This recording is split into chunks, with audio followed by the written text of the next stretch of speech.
Minsky started warning about the gradual transformation of the economy from a very robust financial system that was stable and which had no financial crises in the early post-war period, beginning in the late 1950s. And so he was 50 years ahead of his time.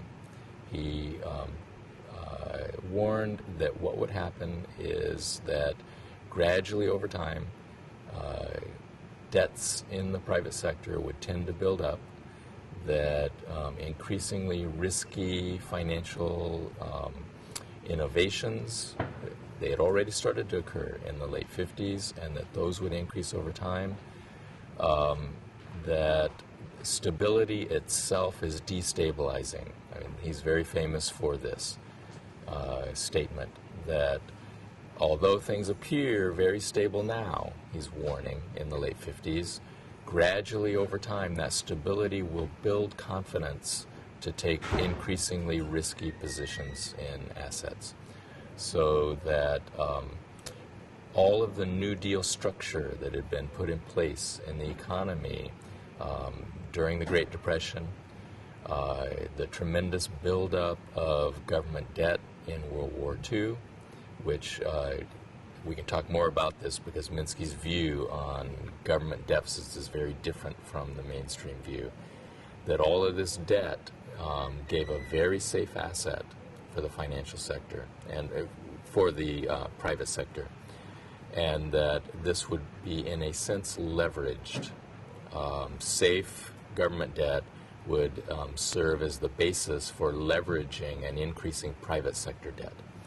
So that gradually over time, financial innovations, getting around the regulations of the New Deal would lead to a fragile financial structure, that we would start to see some financial crises, but because of the, what you would say, the big government, that is Treasury that had become about 20% of GDP, and the big bank, which is the Fed, which would intervene in any financial crisis, we would quickly get out of these crises. And so we really wouldn't learn much from the smaller financial crises that we would have.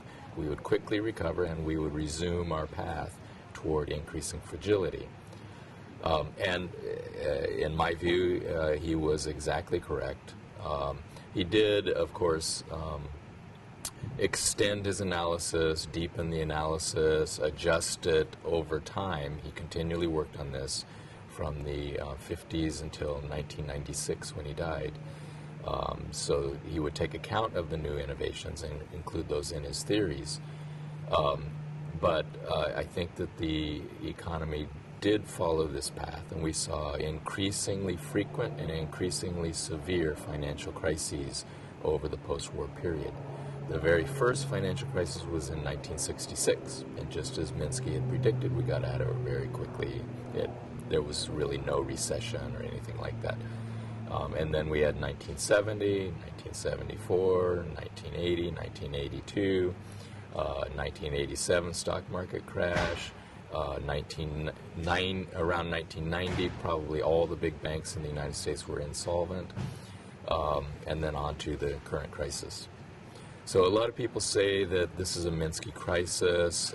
People have used the term the Minsky Moment, and so lots of people have become aware of his analysis, but they're not really, I think, incorporating his analysis in their analysis of this crisis, because they're dating the beginning to 2002, 2004, something like that, whereas the beginning of this crisis is 1951. So it's a Minsky half century. It's not a Minsky moment.